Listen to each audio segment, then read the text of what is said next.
Before I begin talking about the parsha, let me raise a point which I think is an interesting one.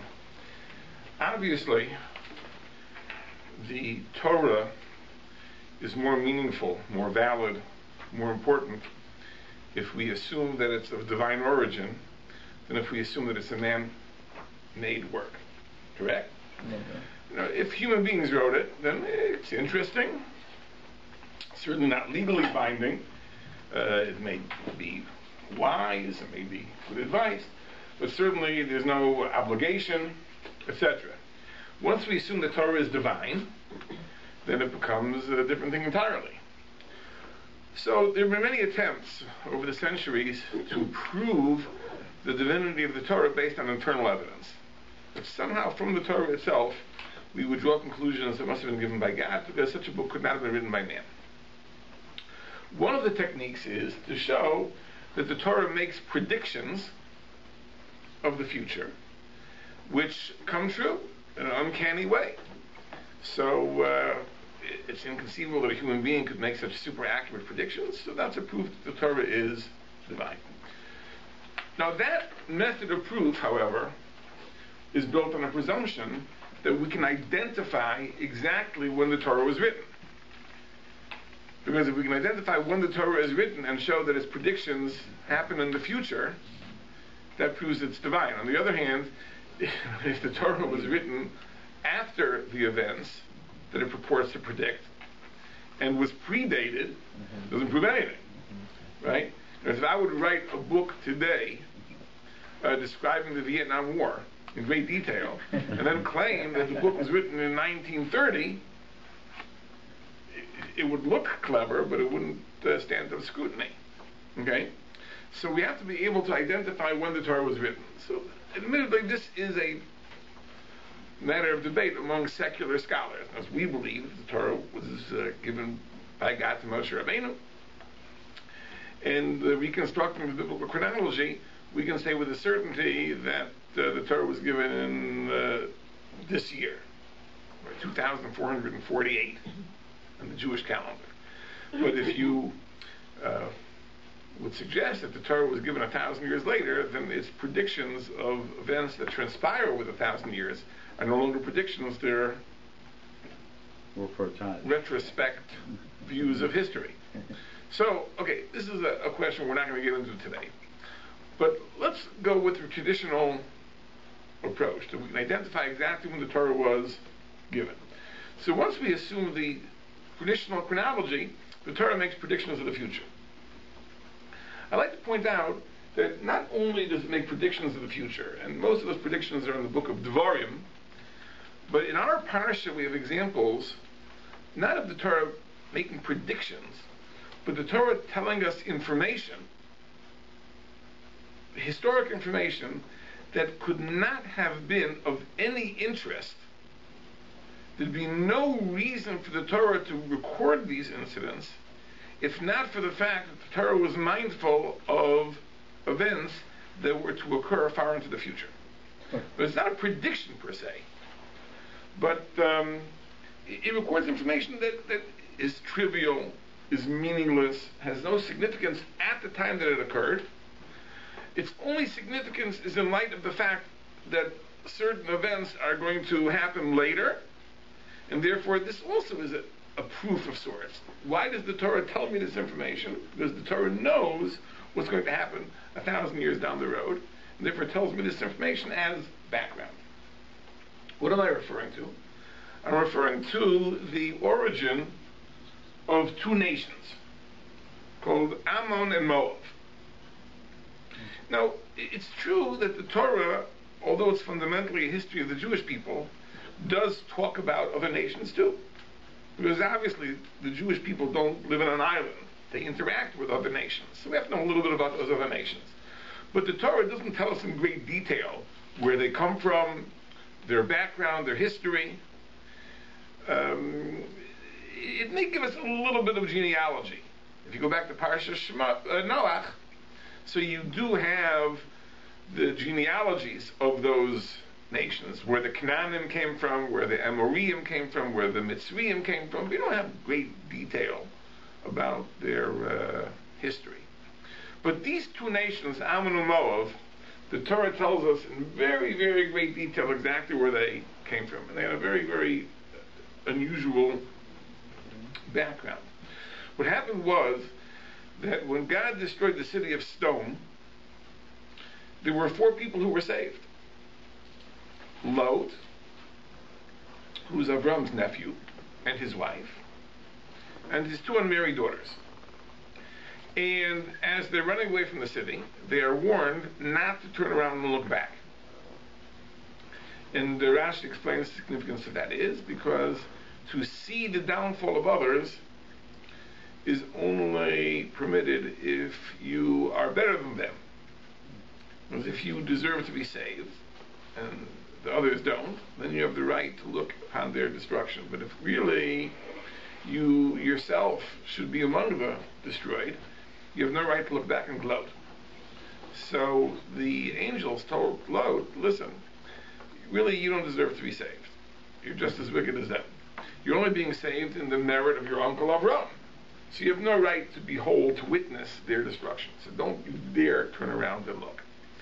But as they were running away, Lot's wife did turn around. And the consequence is she turned into a pillar of salt. The significance of that is discussed in the Medrash. So Lot is left with his 2 single daughters, and they escape. And they're living in a cave in the mountains. And the 2 daughters get this idea from somewhere that they are the only survivors of the human race. That it isn't just the city of stone that was destroyed, but the entire world was destroyed. And this is it. They're the only survivors. So how is humanity going to be perpetuated? So they concoct a scheme to become pregnant by their father and give birth to children who in turn will continue the human race. So it says that they got their father drunk and they each committed incest with him, and they became pregnant, they conceived, and they gave birth to 2 children. Now, the question you may ask is, where did the wine come from? They're running for their lives. The angels are turning over the city. Imagine your house is burning down, and the firemen tell you you have 10 seconds. You can grab your most cherished possession and run for your life. So you can get a bottle of wine on your way out. Very unlikely. So where did the wine come from? It's a very interesting thing. The wine was in the cave. In the cave? They found the wine in the cave. They're living in a cave. They're just sitting there in bottles. And they found, it's flasks. Not glass bottles. Yeah. And they found the wine in the cave. Mm-hmm. And obviously, that was a miracle. Yeah. God put the wine there. Who chose the cave? I assume it was haphazard. But they knew. And sure enough, there's wine there. Yeah. So this probably served as a confirmation that their idea was a good idea. Yeah. Because they needed the wine, and there it was. Now, Lot, by the way, you should know that Lot was not such a big tzaddik that he needed to be drunk in order to commit this act. He would have agreed sober too. Mm-hmm. But his daughters had a higher impression of him than the reality, and therefore they felt that it was necessary to get him drunk. He shouldn't be aware of what he was doing. In any case, they both conceived and they both had children. The older one named the child Moav. Now, Moav is phonetically related to the word May-ov, from father. So she gave a name which implied that the father of this child was Lot. The other one was a little more discreet, and she called the child Ben Ami, the son of my nation, which meant to say also that it was the son of someone close. And Moab was the progenitor of a nation which was called Moab. And Ben Ami was the progenitor of a nation that came to be called Ammon. Ammon. And these two nations are descendants of Lot. Why is this so interesting to us? Like, why is it important for us to know what happened to Lot? Now, at this point in the story, after Lot fathers these children, Lot disappears. He drops off the face of the earth, and we never hear of Lot again. That's the end of the story of Lot and his daughters. These two nations, Ammon and Moab, do appear later in the Torah. Now, what does the Torah tell us? An amazing thing. The Torah tells us that when the Jews went out of Egypt and they're traveling through the desert and they're approaching Eretz Yisrael, God tells them, Al Tatzar es Moab, ve'al tizger ba Moab. Don't wage war against the nation of Moab. Because Kilo etem lachem eretzo, I'm not going to give you their land as an inheritance. Ki livnei Lot nasati es ar Yerusha, because I've given it as an inheritance to the sons of Lot. And likewise, when they approached Ammon, God said the same thing. Don't start up with Ammon, because again, their land has been given as an inheritance through Lot. And Rashi tells us an amazing thing. Rashi says that although Yitzchak was the primary heir of Avraham Avinu, Lot also received an inheritance from Avraham. As God gave Avraham the entire Eretz Yisrael, the land of 10 nations, but some of that land went to Lot's descendants. Most of it went to Yitzchak, and that's of course the Jewish people, and we get most of Eretz Yisrael, but there was some land, a smaller amount of land, that was given to the descendants of Lot. They're considered Avraham's heirs. So like in a will, the bulk of the estate goes to the children, but there are smaller bequests that are made to others. So Lot, his descendants, received a portion. This Why? is Hashem's decision, not ours. Hashem's decision. Hashem's decision. Why? What was the merit of Lot? So Rashi, there in Parshas Devarim, tells us something which Rashi also tells us in this parsha, that Lot had a very great merit. A very great merit. We wouldn't think it's such great merit. That if you remember the earlier story in last week's parsha, when Avram went down to Egypt and he was scared of being killed, people would kill him to take his wife Sarah, so he told Sarah, don't say that we're married, say rather we're brother and sister. Lot could have spilled the beans. He could have informed that it wasn't true, and Avram would have been killed. Now Lot actually was Sarah's brother. Right? Sarah was Avram's niece, and Lot was his nephew. They were brother and sister. And then they would have given Lot lots of money and great wealth for Sarah's hand in marriage. So this could have been a get-rich-quick scheme for Lot. And yet Lot kept the confidence, and therefore that was considered a merit, and as a reward for that, Rashi tells us in Sefer Devarim, this is why these lands, the lands of Ammon and Moab, were given as an inheritance, even though those lands were parts of Eretz Yisrael. And really, Avram was entitled to them. They were given to Avram's heir Lot, not Avram's heir Yitzchak, Avram's heir Lot, and these became the lands of Ammon and Moab, and the Jewish people are told, hands off, don't wage war, don't take their lands.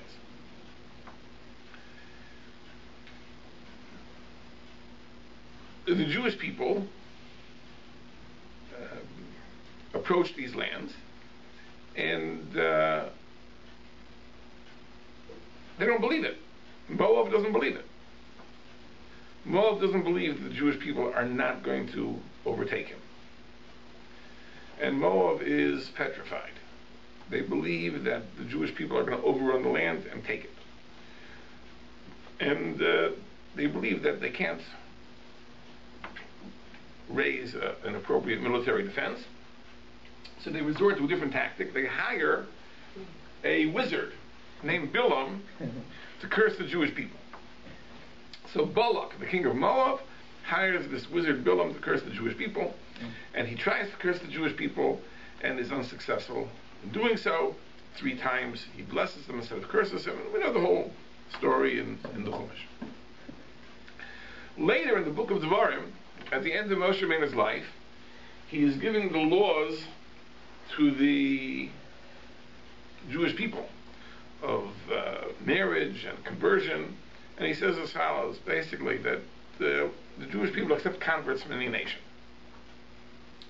generally without restrictions. There are certain nations in which there is a minor restriction, and these are the nations of Edom and Mitzrayim, that there a convert cannot marry into the fold, but the grandchild of a convert can marry into the fold. So Dor Shlishi, the third generation after the conversion, those grandchildren of the initial converts can marry into the fold. Yes? How does the convert have a grandchild? Well, because they can marry each other. Let's say, for example, let's say you had two converts from Mitzrayim. They can marry each other. That would be called a Mitzri Rishon. Their children would be second generation. Marrying other converts. Other converts, right? And the next generation would be Mitzri Shlishi. Mitzri Shlishi, the third generation, can marry into the fold. Good question. I'm glad you asked that. Now, and that minor proscription applies to the nations of Edom and Mitzrayim. There are two nations about which God says they can never enter the fold. Not after 10 generations, not after 1,000 generations.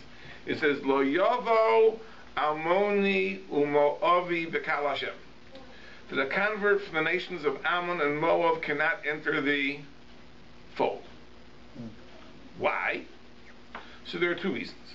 One is, Al Dvar Asher Lo Kidnu Eschem B'Lechem Umayim B'Derech B'Teischem Mitzrayim. When you approached their lands, they should have greeted you with bread and water. They should have rolled out the red carpet for you. And they didn't.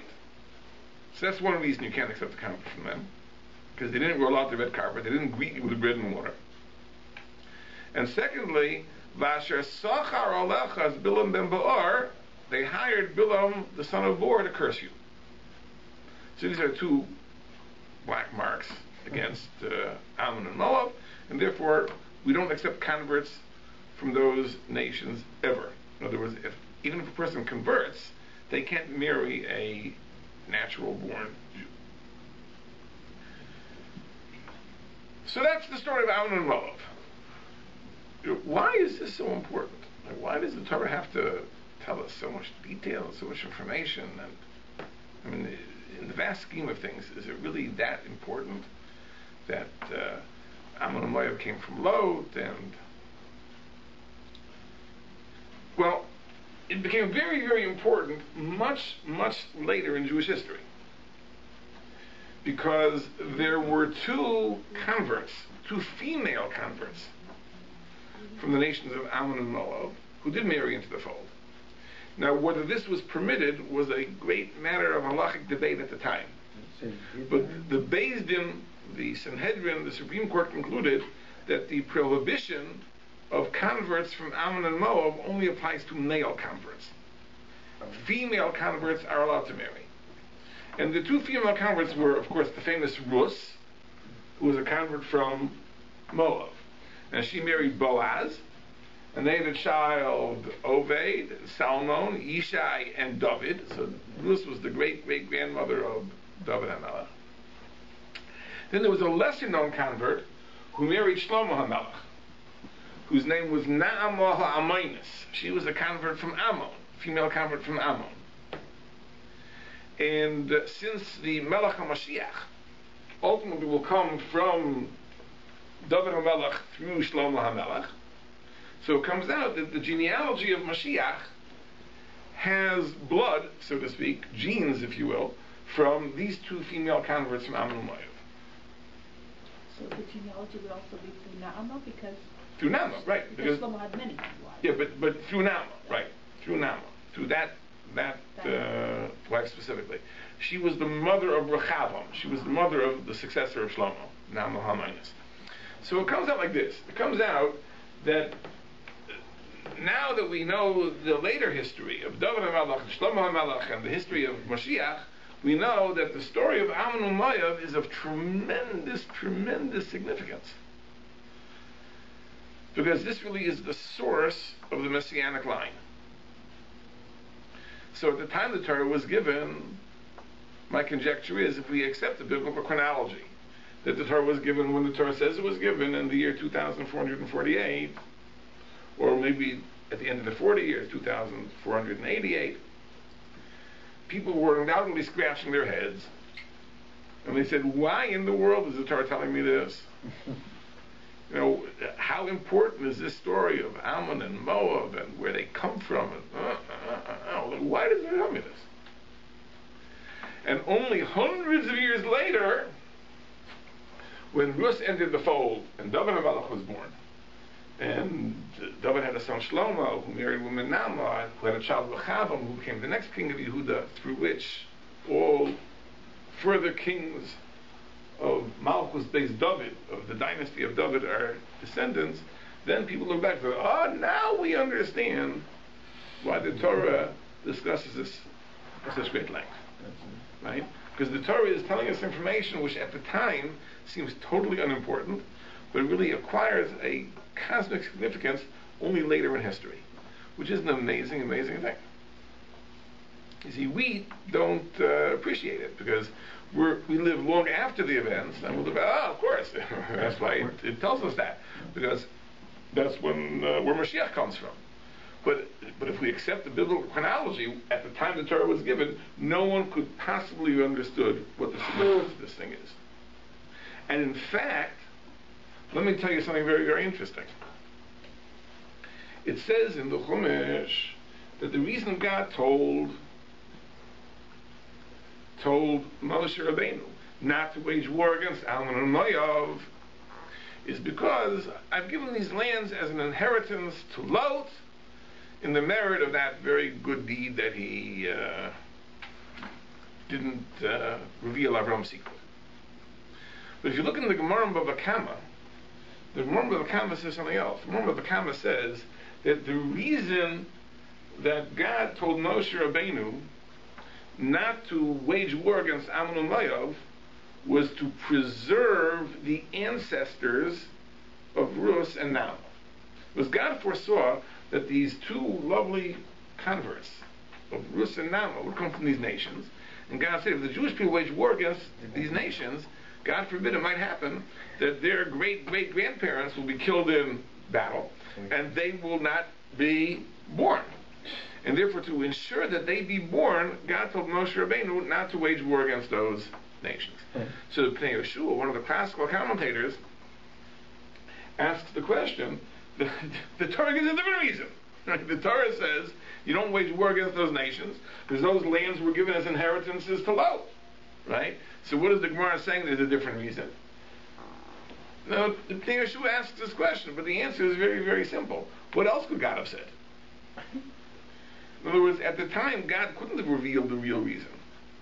God couldn't have said, now the reason I don't want you to wage war against those nations is because this is where Mashiach is coming from. That was something that could not be known and should not be known at the time. So HaKadosh Baruch Hu had to give another pretense. HaKadosh Baruch Hu said, no, we want Lot to have an inheritance. He did a good deed, and therefore don't attack those nations. But God had something else in mind. God was thinking about the future, the far, far future. He was thinking of Mashiach, and he said, this is where Mashiach has to come from, therefore we don't wage war against nations of Ammon and Moab. Yes? So what's the conjecture as to why we needed both daughters? One would have done. So we're going to talk about this. So the question really is this. The question is, why does Mashiach have to come from converts from these nations? Why can't Mashiach emerge from the grassroots? You know, the good, natural stock of Jews. If not, Mashiach can come. No, instead, Mashiach has to come. We have to bring in something from left field, if you will. You know, converts from these nations of Ammon and Moab, and from that, the Messianic line can emerge. Now, the Maral says something. We spoke about it in the Shir last night. The Maral says something very cryptic. He says like this. He says, Mashiach is a Havaya Chadasha. Mashiach is something brand new. Mashiach is something brand new. And for something new to emerge, there has to be something which comes from outside. Something new can't emerge from the grassroots. Because if it emerges from the grassroots, it's by definition not new. So, for example, to illustrate this, let's say human beings would be produced by cloning. So a mother would have a child, one of her cells would be cloned and become a child. Well, you think about it for a second, that child would be exactly identical to the mother. Because it has the same genome, the same genetic makeup, same genotype. It would have the same phenotype too. The point is it would be exactly like the mother. So it wouldn't be something new. And we all understand that children are very different than their parents. Right? A child is a havaya chadasha. A child is something new. How is a child new? Well, the answer is because a child has two parents. The father also makes a genetic contribution. And as a result, if you have two parents each making a genetic contribution, the child will be very different from either of his parents. So if you want to have a havaya chadasha, you want to have something new, that's come from the outside. Now, the farther outside, the more radical the difference will be. So the question is, who are the greatest outsiders? So it says the morale, the greatest outsiders are the nations of Ammon and Moab. Because these are the two nations about which God said they can't marry into the fold. So there's no greater outsider. In other words, any member of another nation, to the extent that the halacha permits conversion and marriage, is less of an outsider. You're not so far out if the halacha doesn't exclude you. Right? Ammon and Moab are really far out, way out. Right? The Torah says they can't marry into the fold. So therefore, someone from Ammon and Moab is really an outsider. Okay, the halacha permits it because female converts are permitted, and therefore this is something new which can be the seed of this new thing called Mashiach. Okay, whatever that means, this is kind of mystical. But let's ask ourselves, what really do they contribute? What do they contribute? Because what is it that these two converts bring to the Jewish people, to the native stock, to the grassroots, which is absolutely necessary for the development of kings, the messianic line? Now let's explore a little bit this halacha. The Torah says, it's in Parshas Kisei, that you can't marry a convert from Ammon and Moab. Two reasons. Number one, because they didn't roll out the red carpet. They didn't greet you with bread and water. And number two, because they hired Bilam to curse you. Let's ask ourselves a question. I mean, is this like a punishment? Like this is retaliation? You know, you didn't roll out the red carpets? Okay, we're not letting you marry into the phone? Is that what it means? Like, God is saying, you know, revenge? What you didn't do for us, we're not going to do for you. So the Ramban says there, very good, the Ramban says that no, it's not retaliation. What God is telling us here is like this, that these nations demonstrated a character flaw, which is so bad, so awful, that we don't want to accept a convert from those nations. In other words, because we don't want people with this character flaw contaminating the Jewish stock. Now, what is this imperfection? What is this character flaw? So the Ramban says a surprising thing. So like this, that in reality there's no two nations that have a greater debt of gratitude to the Jewish people than Ammon and Moab. Because remember, where did they come from? They came from Lot. Lot was saved from stone only in the merit of Avram. So really, if they would be mindful of their history, they would have an immense debt of gratitude to the Jewish people, more than any other nation. You know, Mitzrayim, their existence is not because of the Jews. In fact, the Jews almost brought Mitzrayim down, 10 Makkahs, Kriyas Yamsuf. But they're not responsible. The Jews aren't responsible for Mitzrayim's existence, and likewise every other nation. Right? There are 70 nations. All these nations even predate the Jewish people. But Ammon and Moab are the two nations that are descendants of Moab, and of Lot, and Lot was only spared from stone in the narrative of Ramavinu. So these two nations have an immense debt of gratitude to the Jewish people. So when the Jewish people came out in the Midbar, they should have rolled out the red carpet. They should have greeted them with bread and water. Now, I don't know if that means that they should have supplied provisions for the entire nation, or does this just mean a symbolic offering of bread and water? It was just to show that we're happy to see you. You know, it's like when a person moves to the neighborhood, right? So you bring a gift, you bring, there are Jewish practices. Now, there's a Jewish custom that when a person moves to the neighborhood, you bring bread and salt to him. Now, it's not like you're going to make a dinner out of bread and salt. But it's a way of showing that you're welcome. You know, we greet you, you're welcome to the neighborhood. I'm reminded that my sister-in-law told me a story that she lived in a certain city. In that city, they decided to start a welcoming committee. That anybody who moved to the city, they would bring a package with gifts and gift certificates and coupons and all sorts of things, and this would be a way of welcoming the person. So really, in theory, it should have been just a pretense. This is a pretense to go and visit the person. You have to bring the package, but you say hello and you should introduce yourself. And my sister-in-law went to a class somewhere, and a woman comes over to her and says, "Are you such and such?" She says, "Yes." She says, "Oh, I'm so happy." She says, "Here's your package. Now I don't have to go visit you." It lost the significance. But in theory, the gift may just be symbolic. In other words, I'm really coming to welcome you and say, "I'm happy that you're here, and here's bread and water." So I don't know if it means that Ammon and Moab should have fed the entire nation, but they should have greeted the Jewish people with perhaps a symbolic gift of bread and water to show that they're welcome. Yes? Well, what's the bread and water, or the salt and bread symbolize? Like the basics. That's the basics, right? I address you as basic needs, right? You can't live on an apple. You can live on bread and water, right? I understand the bread, but the salt. Well, salt, that was a basic meal, bread and salt. Now, in those days, people didn't eat bread. Bread was unpalatable. You couldn't eat it without salt. So salt was also considered an essential. That's what Melchizedek means. You eat bread and wine. Bread and wine. Something else like bread and wine. But in any case, okay, so that I understand. Okay, so therefore it was an ingratitude. Now, by the way, this is an important thing to understand.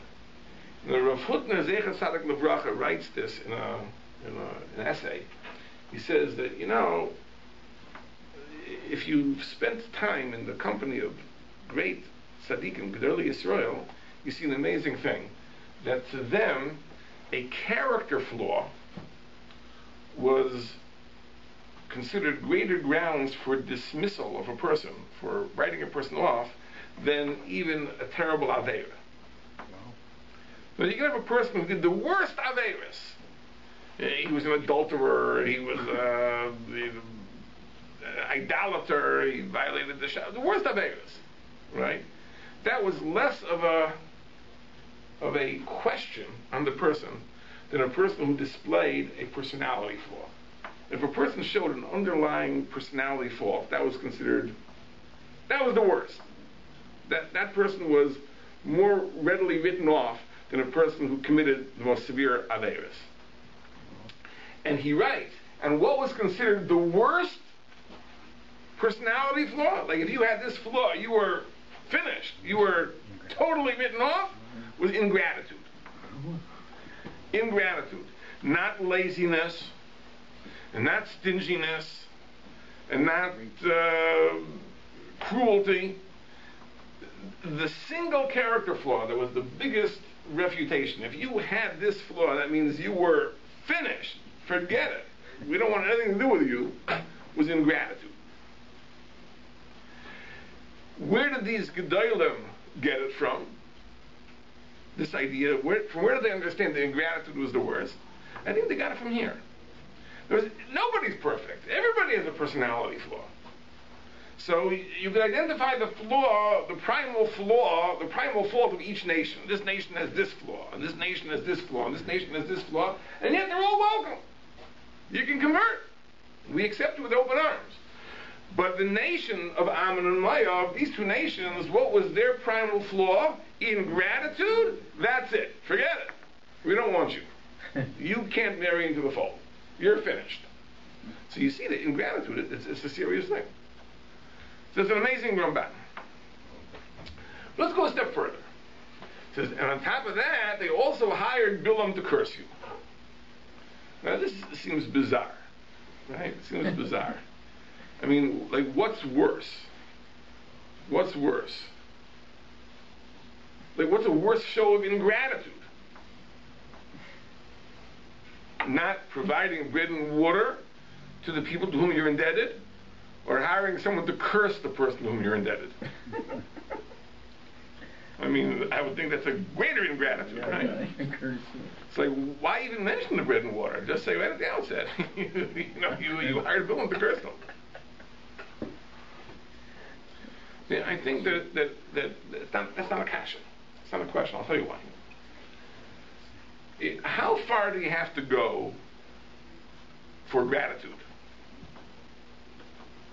To pay a debt of gratitude, like, what do you have to do? Do you have to give up the benefit received? I'll tell you a story. There was a yeshiva. I won't mention the names of the people, though I know the names of the people involved. This goes back to Europe. There was a yeshiva, and the head of the yeshiva hired a young scholar to be a member of the faculty in the yeshiva. And this young scholar was brilliant. He was creative, and dozens and dozens, hundreds of students came to this yeshiva to attend the lectures of this young scholar. So it reached a point that he was on the verge of stealing the whole yeshiva away. So the Rosh Yeshiva fired him. Sent him away.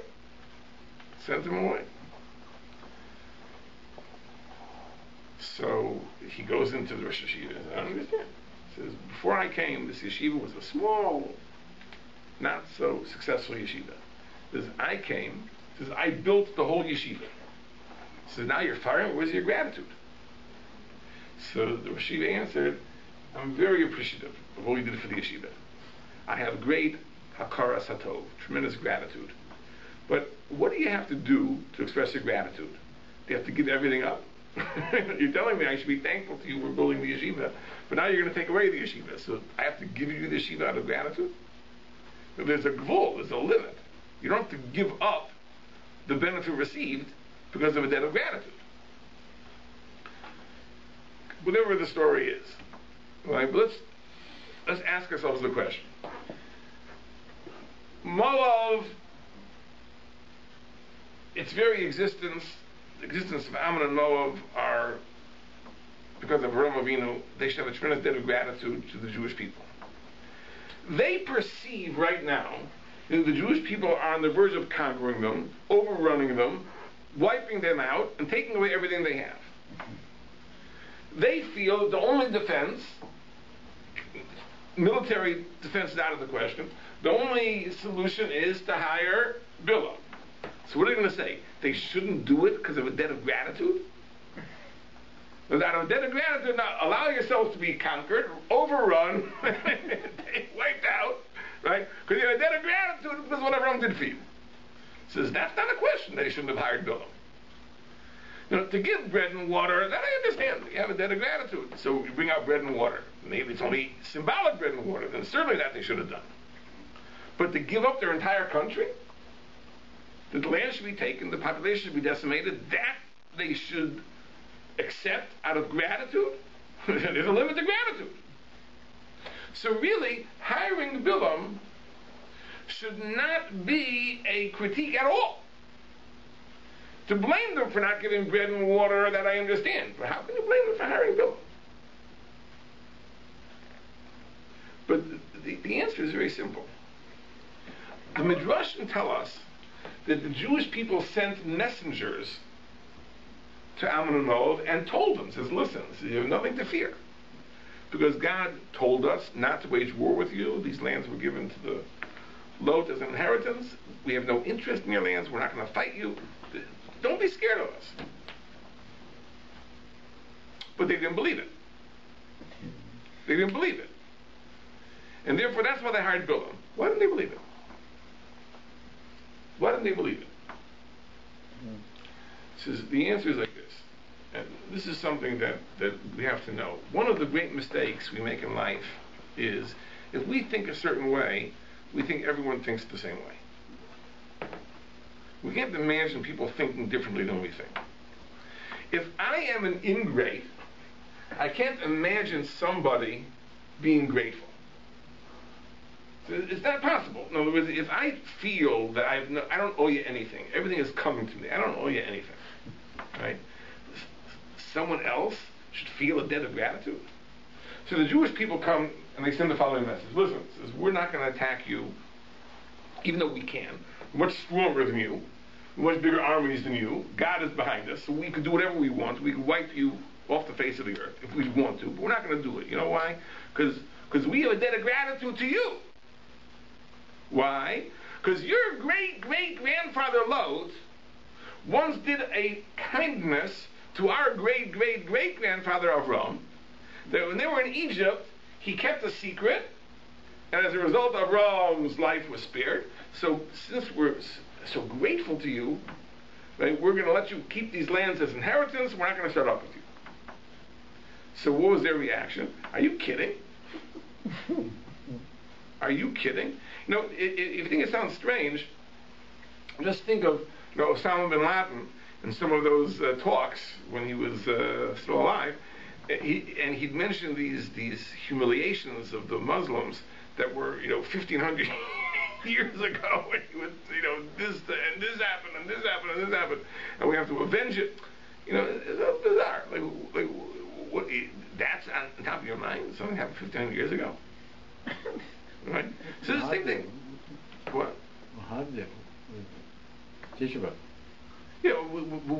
We are very mindful of our history, right? We don't forget things, right? But it sounds bizarre to many people. But here it's the same thing. In other words, the Jewish people are telling Ammon and Moab, listen, you have nothing to fear, right? Because we have a tremendous debt of gratitude to you. Because your great-great-grandfather, your ancestor, did a favor for our ancestor. Therefore, you can have your land. We're not going to take it from you, even though we could. Even though we could if we want to. We're not going to take it from you. So what does Ammon and Moab say to themselves? It's a scheme. They don't mean it. Right? It's just a pretense. They're certainly going to wipe us out. And therefore, the only defense is that we have to hire Bilam.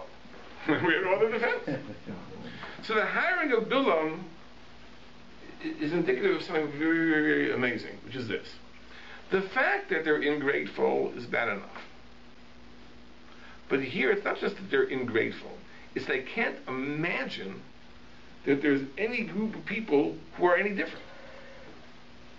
And that is the critical problem. You see, we're talking about a person who's a prospective convert. Now, by definition, going through a process of conversion is changing. You're coming to change. So how can we hold it against you that the nation from which you come has this character flaw? That's true. The nation from which I come has that character flaw. But I'm coming to change. I want to convert. So you can't hold it against me that where I come from, they have this value. This is the way you believe. But I'm converting. I want to change. I want to be different. So therefore, the fact that they didn't come with bread and water, that alone wouldn't have been enough to ban them forever. Because all that shows is that, yes, Ammon and Moab have this flaw. But if the person is coming to convert, that itself is the conversion. They're coming to change, to give up that way of life. But the Torah is saying, but no, it's not just that they are ingrateful. They can't imagine that anybody else is any different. They can't imagine there's any other way. And the proof of that is that they hired Bilam to curse you. They couldn't imagine that out of a debt of gratitude, you would not take their land. And that means if it's not just that you have a flaw, but you can't imagine being any different, that means you can't change. That change is impossible. If change is impossible, you can't become a convert. So every other nation, nobody's perfect. Every individual, every nation has its flaws. But that's the hope. That in the process of conversion, you're going to change. You're going to transform yourself. You'll become a different person. You'll embrace Jewish values. So okay, so we accept you. Wherever you come from, we accept you. Right? But not Amun Alayev. Amun Alayev demonstrate that not only do they have this primal flaw, which, as we said, is the worst flaw, the flaw of ingratitude, but they demonstrate that they can't even conceive of people being any different. That means if you can't even imagine people being different, then there's no possibility of change. No possibility of change. There's no use going through the motions. Your conversion is not going to help you. You can't marry into the fold. That's the idea. But what the Torah tells us is that this only applies to male converts of Ammon and Moab. Female converts of Ammon and Moab aren't that way. Now, I don't know why this is, but we know that there are certain genetic factors that perhaps affect males more than females. And maybe when we talk about spiritual genetics, it's the same thing. This idea is something which is unique to the male stock of Ammon and Moab, not the female stock of Ammon and Moab. So the females are let in. And what does it mean they're let in? Because females obviously don't have the slaw. Females can change. And that's something which the Torah told us, that it's a male thing. It's a guy thing. The males of Ammon and Moab, they can't be any different. They can't conceive of anybody being grateful and so on and so forth. Right? The females can. And I just want to mention one thing. That, when you study Megillas Rus, and you study it carefully, you find that there's so many wonderful qualities of Rus, right? But one of the amazing qualities that you do find about Rus is a tremendous gratitude, right, for the smallest kindness that's extended to her. And it's an amazing thing, because when you learn Megillas Rus, I'm sure you're familiar with the story, I don't have to go into detail, but one of the great questions is, you say, this Boaz, what is going on? Right? In other words, Boaz inquires about this girl from Moab who's come to go gleaning in the field along with the other paupers, and he's told that she is the daughter-in-law of Naomi, who is Boaz's relative. So at that point, we would have expected, what should happen? Boaz would go over and say, listen, forget it, you're not gleaning in the field. Now you're the guest of honor. You come to my house, we'll take you in, you'll live with us, we'll find you a shidduch. We'd expect something like that Boaz would take a genuine interest. So Boaz goes over there and says, oh, I know your mother-in-law, and I know the kindnesses you extended to her, so I'll tell you what I'm going to do. Says, you can glean in my field as long as you want. And I'll tell everybody not to assault you, not to stand up with you, and when you're hungry, you can eat here and drink the water along with my worker. You think, we read the story and we get angry at Boaz. That's it? That's all he could do? There are reasons for that. And it's very, very important to understand the reason. I believe the reason is this. I'm going off on a tangent, but I'll tell you, the reason is because when you bestow kindness on a person, the most important thing you have to worry about is the person's dignity, the person's self-worth. To take, like a shikhateh, to take the gifts that are left for the poor, is a legal entitlement. So the dignity of the recipient is preserved. It says when you take someone into your house, that's already an act of charity, and the dignity of the person is undermined. Right? So Boaz made a quick calculation, and he felt that at this time the most important thing was that their dignity be preserved. And therefore, all he did was to facilitate her gleaning in the field, not more than that. Is it okay? So Boaz had a cheshbon. Boaz had a reason. It's okay. So you think, so how grateful should Rus be? Okay, listen, all poor people have the right to glean. And Rus says to him, says, what did I do to deserve this kindness of yours? I'm not even as worthy as one of your maidens. and you've done so much for me. You read the Megillah. What is he talking about? Right? I mean, he didn't do anything for her. So, good, there are reasons he didn't do anything for her. But he didn't do anything for her. So she's filled with this tremendous debt of gratitude. That's the idea, right? That she was a righteous convert from Ammon and Moab. The females can convert. And that means that flaw, which is the fundamental flaw of Ammon and Moab, she overcame. She transformed herself into a different person. That her gratitude, her appreciation is so profound and so deep that it's laughable. It's laughable. That you do nothing for her, and she feels you did mamish the biggest kindness. The biggest kindness. It's amazing. The question is this. So what do these converts bring to Malchus? So I think the answer is this, that this itself is what they bring, the power of change. Let me explain. Chazal tell us an interesting thing about David HaMelech, that the Gemara says that the greatness of David HaMelech, Pasuk in Tehillim, Nu'um HaGever Hukam Ol, the Tehillim are the words of the man who established value. He established for the world the value of something very precious. So the question is what?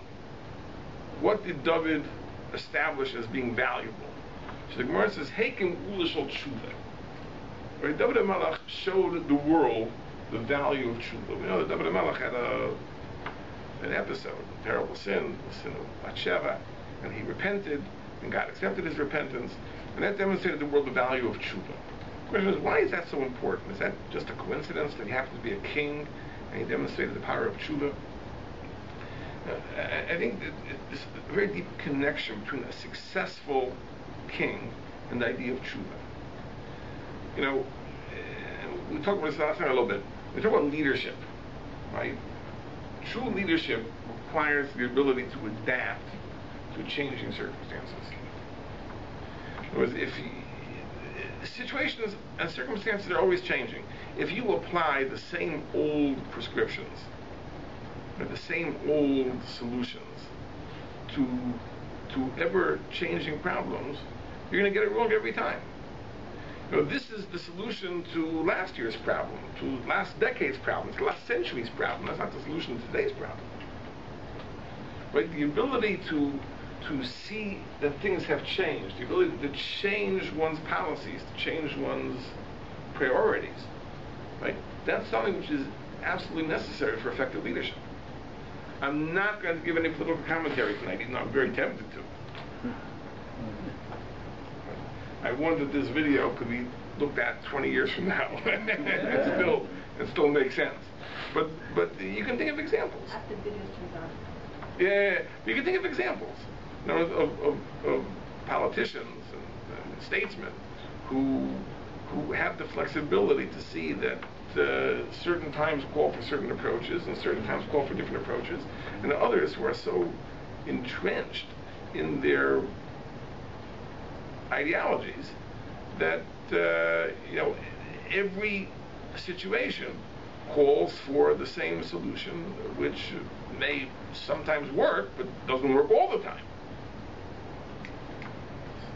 That's the idea. You know, we come from good stock. Abraham, Yitzchak, and Yaakov. These are people who are consistent, who are stable, who are firm, who never waver, never deviate, never stray off the straight and narrow, which is good. It's very, very good. But the one thing you don't find in them is this idea of change. But the tzaddik gomor is nothing if not consistent. He's always doing the right thing. He's always has his eye on the target, and he's hones on the target like a laser beam, and that's it. He never deviates, never wanders, never strays, which is good. Halavai, we should all be tzaddikim gemurim. But life isn't like that, and the life of the state is not like that. there are changes, and it requires flexibility, adaptation.